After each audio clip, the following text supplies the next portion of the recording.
What's up, y'all? This is Andrew Mills. I'm down here in Tijuana to learn a little bit more what this whole organization, Create Purpose, is about and a little 2020 recap.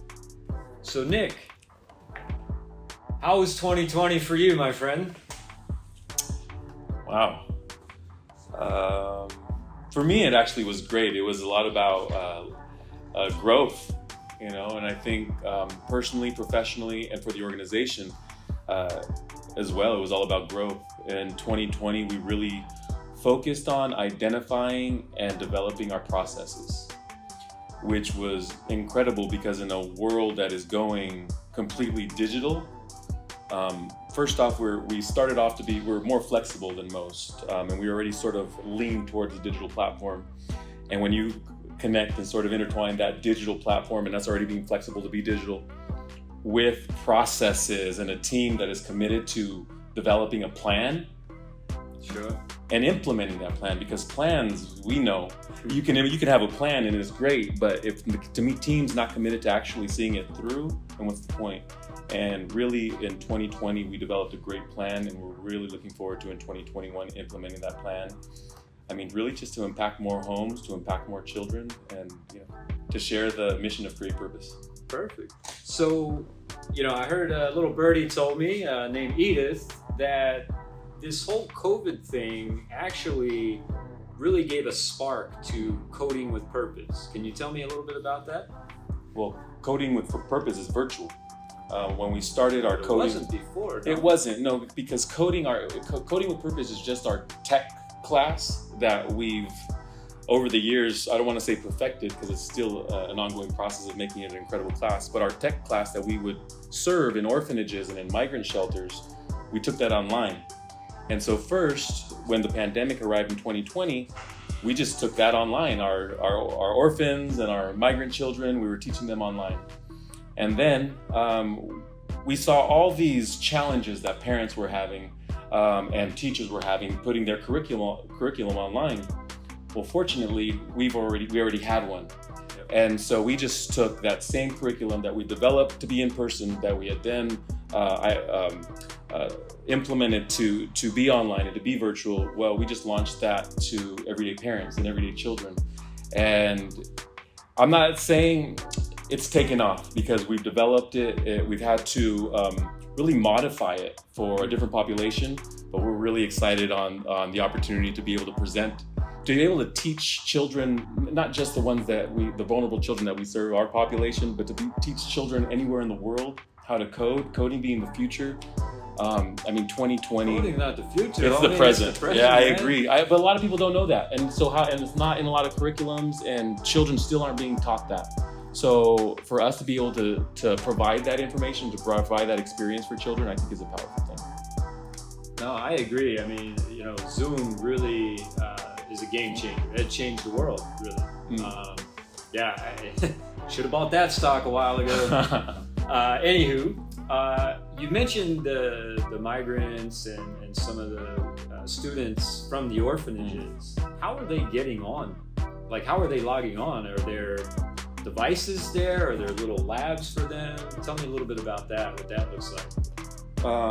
We were really fortunate to have a partnership with Nutanix in 2019, and they hooked us up with a lot of computers.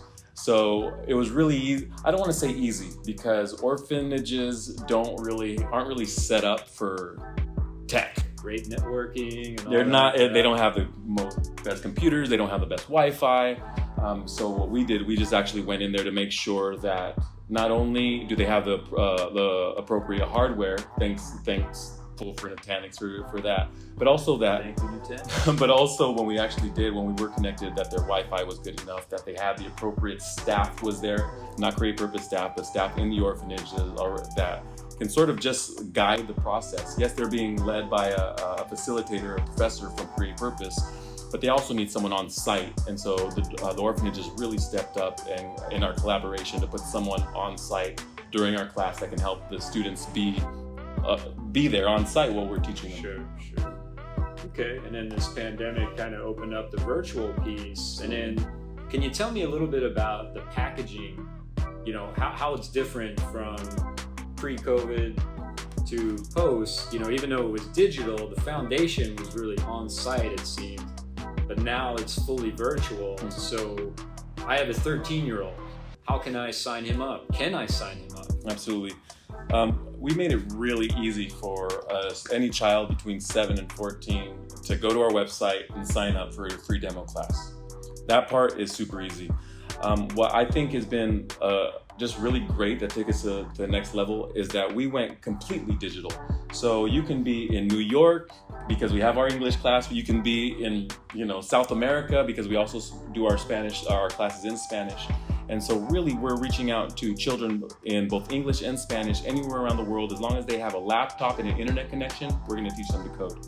So you could kind of get a 2-for-1 as a parent if your kid is trying to learn Spanish too. Yeah, I wouldn't suggest that they come in, that's at not zero. The purpose of it. That's right? not it's not the purpose. But at the same time, if they were thrown into our Spanish class and they had some background of the language, I mean, you're gonna have to sink or swim. And Sure. But coding, it sort of allows you Throw for in the that. life raft, get them on the English class. Absolutely. But like you said, it's not made for that. It's not designed for that. Yeah. But I know that's a Could lot be of a bonus. absolutely. All right, perfect. Anything you want to say to the folks that are thinking about coding, sending their kids to Coding with Purpose?